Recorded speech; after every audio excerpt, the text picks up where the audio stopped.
Ferdinand Wessendorfs. Bestas, homens e deuses.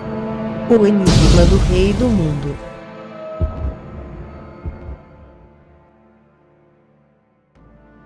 O campo dos mártires. Estávamos para entrar na cidade quando vimos um automóvel parado em frente de uma pequena casa. "O que é isso?" gritou o barão. "Vamos ver já?" Logo nosso carro estava ao lado do outro. A porta da pequena casa abriu-se bruscamente e alguns oficiais saíram correndo, tentando esconder-se. "Parados!" bradou o general. "Entrem novamente." Eles entraram, e o general seguiu-os, apoiado no bambu. A porta permaneceu aberta, e eu podia presenciar e ouvir tudo. "Que falta de sorte!" disse o motorista em voz baixa. Nossos oficiais sabiam que o general ia sair comigo da cidade, e isso significa uma ausência mais ou menos prolongada. Eles quiseram se divertir um pouco, e agora vão levar uma surra. Podia ver um canto da mesa coberta de garrafas e latas de conservas. De um lado permaneciam sentadas duas jovens que se levantaram apressadamente quando o general entrou. Ouvi a voz rouca do barão, que pronunciava frases breves, secas e severas. "A pátria está morrendo, a vergonha vai recair sobre vocês. Vocês não entendem, vocês não sentem nada, vinho e mulheres. Animais. Estúpidos. 150 golpes de bambu para cada um." Abaixou a voz, e continuou falando num murmúrio: "As senhoras estão se dando conta da ruína de sua pátria. Não? Para vocês isso não tem importância. As senhoras não estão lembradas que têm maridos que estão na primeira linha e que talvez, a essa hora, estejam correndo perigo de morte?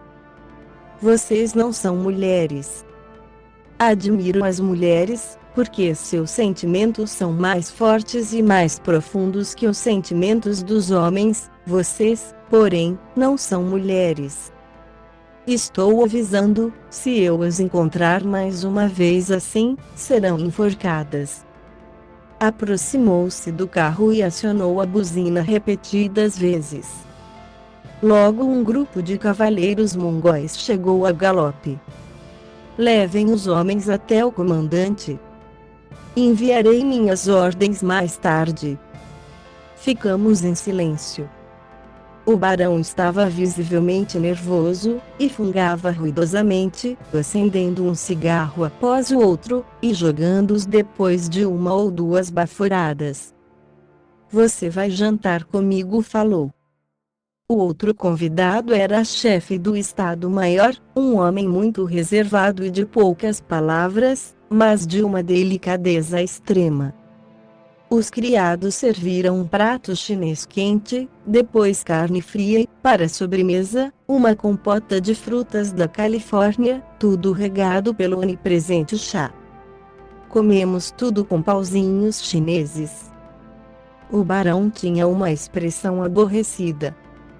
Com muito cuidado, comecei a levar a conversa para o lado dos oficiais culpados, esforçando-me para encontrar desculpas para sua conduta e considerando as circunstâncias realmente penosas nas quais eles estavam vivendo. "São uns corruptos. Eles perderam todos os bons sentimentos. Caíram no abismo", murmurava o general sem parar. O chefe do Estado-Maior falou também, no mesmo sentido que eu tinha feito. Finalmente o barão mandou-o telefonar ao comandante para que o soltasse. Na manhã seguinte estava passeando outra vez nas ruas da cidade, admirando-me pela sua animação.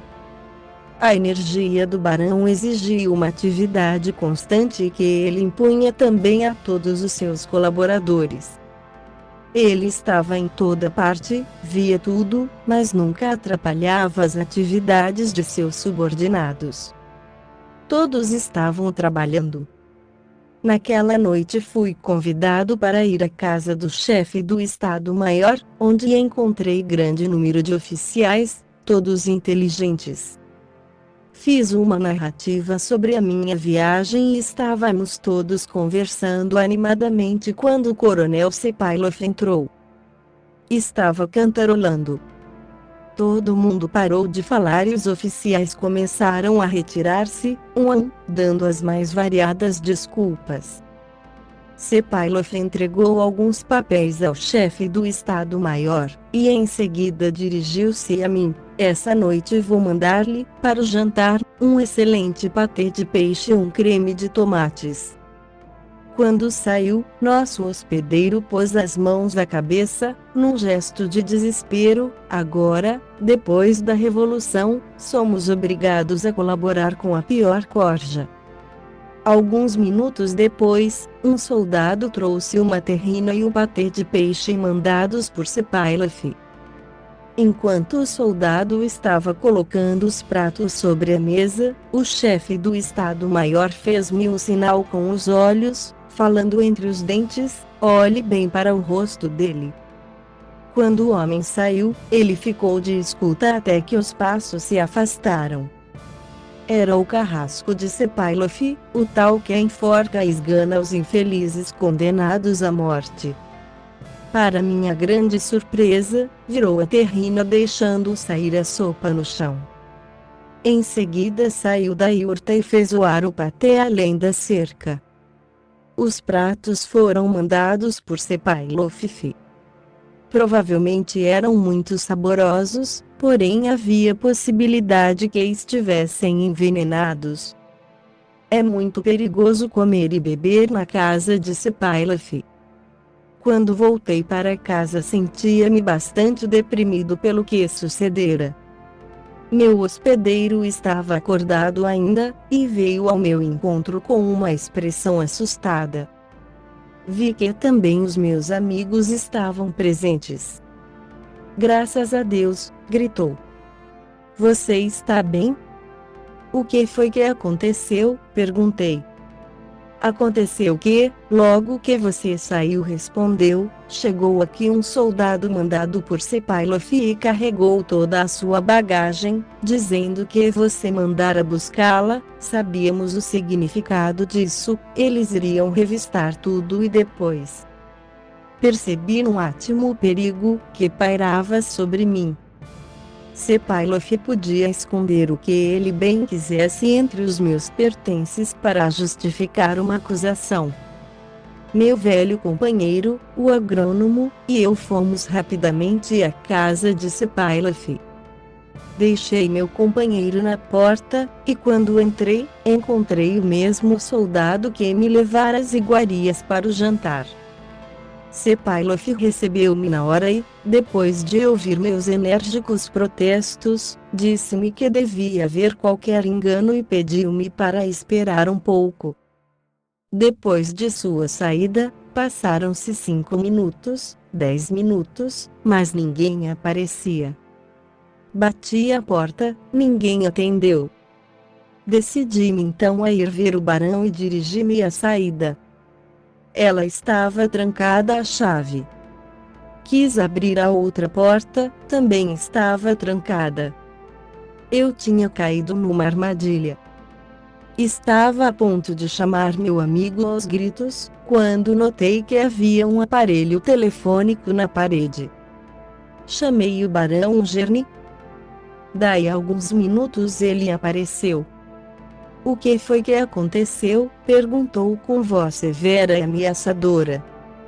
Sem sequer aguardar a resposta, ele golpeou o coronel com seu bambu de forma tão violenta que o homem caiu ao chão.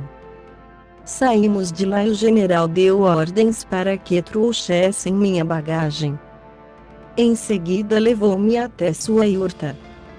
Quero que de agora em diante você fique aqui, disse ele.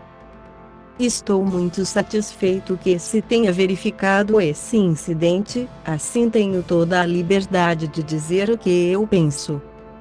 Tomei coragem de fazer-lhe uma pergunta: posso contar-lhe tudo, que vi e ouvi aqui? Ficou refletindo um pouco, e em seguida disse: "Dê-me seu caderno de anotações." Dei-lhe o caderno, que continha alguns esboços de minha viagem, e escreveu estas palavras: "Após minha morte, Barão Gurney, tenho mais idade que você e é lógico pensar que morrerei antes." Observei. Ele fechou os olhos e, inclinando a cabeça, murmurou: 130 dias, mais 130 dias e tudo estará acabado. Em seguida, o Nirvana. Estou cansado de tantas preocupações, de tanta miséria e tanto ódio. Ficamos calados durante algum tempo.